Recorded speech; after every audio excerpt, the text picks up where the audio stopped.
this video, we are going to talk about doing the interior walls. I'm back on the assignment page. It says your interior wall heights for the most part should be unconnected at 9 foot 6 inches high.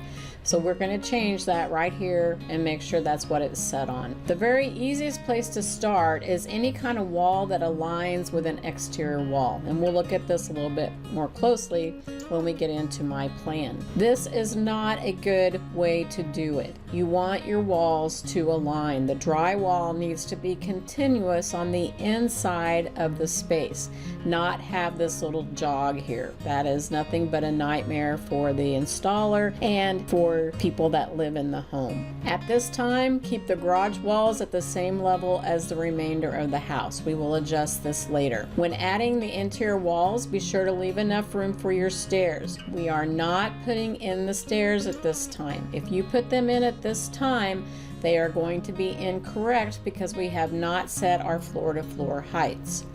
If you do a straight run stair, you need to allow approximately 4 foot 2 inches of width and 23 foot 7 inches of length.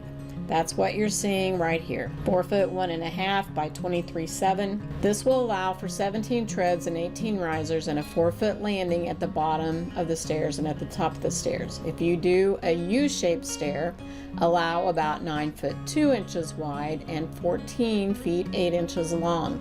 Again, allowing for a landing in the middle and one at the top and bottom of the stairs. Keep in mind, we are still very much in a preliminary plan. You will continue to make modifications to the layout as you are fine-tuning items. Once we start adding furniture, appliances, plumbing fixtures, you're going to be making adjustments. In this assignment, you are to add the doors, windows, and any openings that you may have.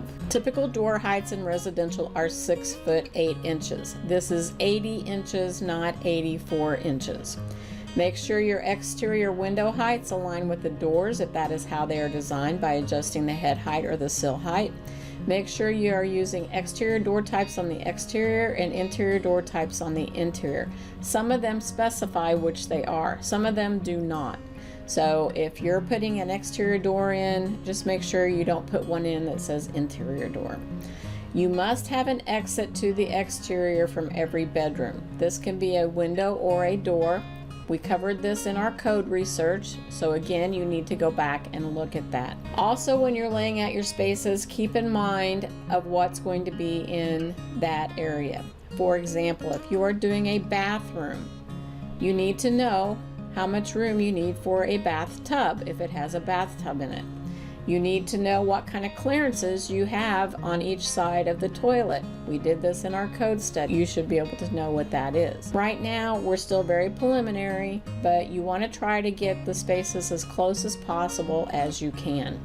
And then the final thing we will do is we will add the room tags with the square foot area. Every space corridor should have a room tag. Make sure your rooms meet the minimum room sizes as defined by the program.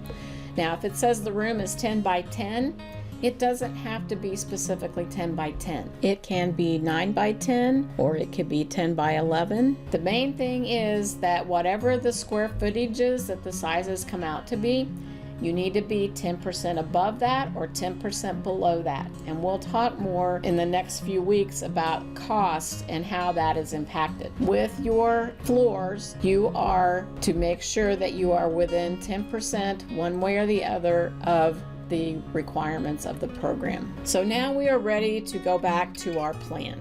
We will do this in the part 2 of interior walls video.